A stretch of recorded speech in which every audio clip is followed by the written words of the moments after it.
నమస్కారం. Venus talent స్టూడియోకి స్వాగతం, సుస్వాగతం. ఈ రోజు మన స్టూడియోకి శిరీష గారు వచ్చారు. వారితోటి ఈ రోజు మనం అన్ని విషయాలు అడిగి తెలుసు. మీరు చాలా బ్యూటిఫుల్ గా ఉన్నారు. నటన రంగంలోకి ఎప్పుడు వచ్చారు మీరు? సార్ 3 years బ్యాక్ అక్కడ నుంచి నేను ఫస్ట్ ఒక డైరెక్టర్ నాకు అవకాశం వచ్చిందని నెక్స్ట్ టైం నుంచి నాకు కాల్స్ వచ్చి అలా ఇండస్ట్రీకి పరిచయం అయ్యాను.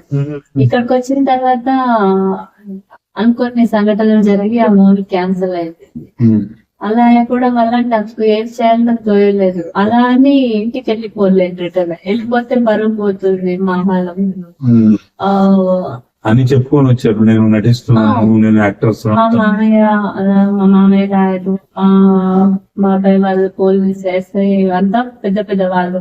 నాకు పడిపోతుంది. ఏం చేయాలో తెలియని పరిస్థితిలో ఒక పేదదానికన్నా దారుణంగా మిగిలిపోయాను. ఆ సిచ్యువేషన్ లో నేను జూనియర్ ఆర్టిస్ట్ కూడా వెళ్ళాను.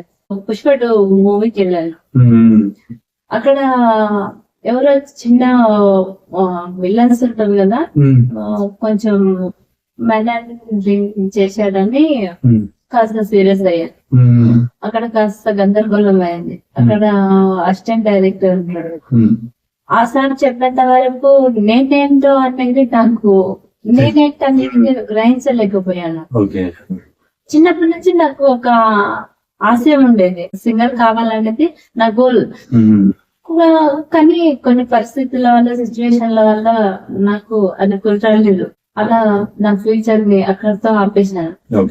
యాక్టర్ కావాలనేది నాకు అసలు ఇష్టం అనేది కాదు, అసలు ఇంట్రెస్ట్ లేదు. ఫస్ట్ నేను చూసిన మూవీ పేరు చెప్తాను, ఖుషి. ఖుషి మూవీ. దాంట్లో పవన్ కళ్యాణ్ గారు, తర్వాత భూమిక గారు నటించారు కదా.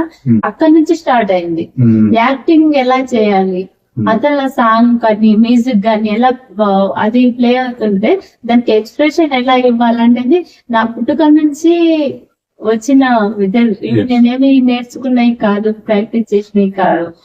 ఎవరో నాకు ఇలా చేయాలి అలా చేయాలని నాకు చూపించినవి కాదు. ఇందాక చెప్పాను కదా, పుష్ప 2 లో అసిస్టెంట్ డైరెక్టర్ ఆ సార్ చెప్పాక ఓకే అని కొంచెం ఆలోచించాను.